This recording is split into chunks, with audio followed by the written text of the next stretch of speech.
quand vous êtes malade, la maladie a deux bénéfices. Le bénéfice primaire, c'est-à-dire le fait que vous êtes coulé au lit, et le bénéfice secondaire, c'est le côté social. Moi, j'ai un ami qui tombe malade chaque fois parce qu'il veut manger des fruits. Quand il est à l'hôpital, on lui envoie du yaourt, des fruits, des trucs comme ça. Ouais, c'est un bénéfice secondaire. Lui, il veut être malade, il veut qu'on l'hospitalise pour que les gens viennent le voir. Oui. Donc, vous voyez que les gens rentrent dans la maladie, chacun a son expérience.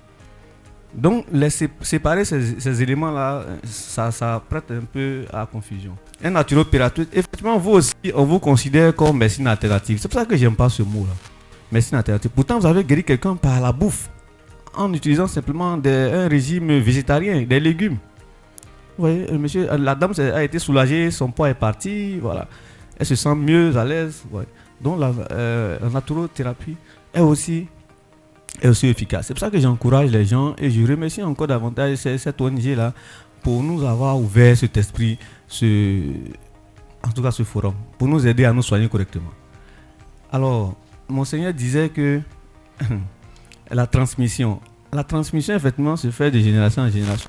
Vous voyez, les parents, ils ont une certaine manière de voir les gens que nous ne voyons pas.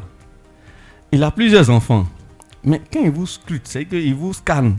Je précise ce mot pour que vous puissiez voir. Il vous passe au scanner. Il voit dans 10 ans, dans 20 ans, quelle sera ta fougue. Alors te donner un tel secret, oui, partager la connaissance, c'est partager le pouvoir. Qu'est-ce qu'il en fera? C'est compliqué. Qu'est-ce qu'il en fera? Voici des gens à Biguin qui se promènent, vendent des médicaments traditionnels. Pourtant, on leur a dit au village qu'on ne vend pas, on prend 5 francs. Lui, il arrive à Biguin, il prend 10 000, 30 000, 40 000. Vous voyez déjà qu'il a fouvoyé le vieux, il a dénaturé en fait la potion. C'est pour cela que les gens sont méfiants et puis gardent. Mais le fait de transmettre, c'est une école. Notre école, l'école qu'on faisait très souvent, c'est l'histoire, les rites de passage, les bois sacrés, pour ceux qui connaissent les bois sacrés, les initiations. Ça aussi, c'est une forme d'école. Donc, quand on t'envoie en forêt, on te dit telle plante soigne le palu, et puis on dit tire mon doigt. C'est pas du fétichisme. C'est une manière pour contrôler ta pratique. Tire mon doigt. C'est-à-dire qu'il te transmet l'héritage. Le père a parlé tout à l'heure de toucher. Quand tu touches à le spirituel dedans. C'est-à-dire que quand vous tirez le doigt du monsieur, vous avez automatiquement l'onction de guérison. Ça, les chrétiens savent de quoi ils parlent.